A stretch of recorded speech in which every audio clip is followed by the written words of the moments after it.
నమస్తే, welcome to Suman TV. ఆంధ్రప్రదేశ్ని ప్రస్తుతం స్క్రబ్ టైఫస్ వ్యాధి కలవరపెడుతోంది. ఒక చిన్న పురుగు వల్ల ఇది వస్తుంది. అయితే ఆంధ్రప్రదేశ్లో 26 జిల్లాల్లో ఈ కేసుల సంఖ్య పెరుగుతోంది. ఆంధ్రప్రదేశ్ వైద్య ఆరోగ్య శాఖ కూడా పూర్తిగా అప్రమత్తమైంది. ఎక్కడికక్కడ టెస్టులు కూడా చేస్తున్నటువంటి పరిస్థితి. ఈ స్క్రబ్ టైఫస్ ఏంటి, దీని గురించి పూర్తి సమాచారం తెలుసుకునే ప్రయత్నం చేద్దాం. లైవ్ కాల్లో ప్రస్తుతం జాయిన్ అయ్యారు ప్రముఖ వైద్యులు, జనరల్ ఫిజిషియన్ డాక్టర్ పాపారావు గారు. వారితో మాట్లాడదాం. పాపారావు గారు నమస్కారం సార్. నమస్తే అండి. పాపారావు గారు, ఈ స్క్రబ్ టైఫస్ ఏంటి సార్, దీని గురించి డీటెయిల్స్ ఇవ్వండి.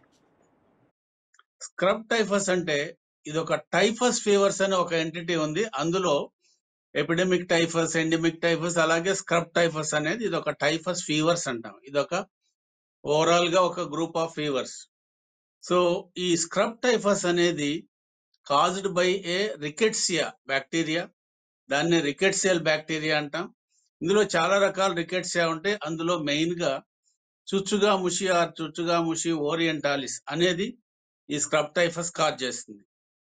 మెయిన్ గా ఇది ఎలా ట్రాన్స్మిట్ అవుతుందంటే, మనం పొదల్లో గాని, గడ్డిలో గాని, ఎక్కడైనా వెజిటేషన్స్ అంటాం, లేదా అడవుల్లో గాని ఎక్కడైనా నడిచినప్పుడు అందులో చిన్న బగ్స్ ఉంటాయి. ఆ బగ్సే వాటినే చిపోటిల్స్ అంటారు, లేదా చిగ్గర్స్ అంటారు. ఆ చిన్న చిన్న రెడ్ బగ్స్ లాంటి దాన్ని చెర్రీ బగ్స్ అని కూడా అంటారు. ఈ బగ్స్ వల్లే మనకి ప్లేగ్ వ్యాధి కూడా సంక్రమించే అవకాశం ఉంది.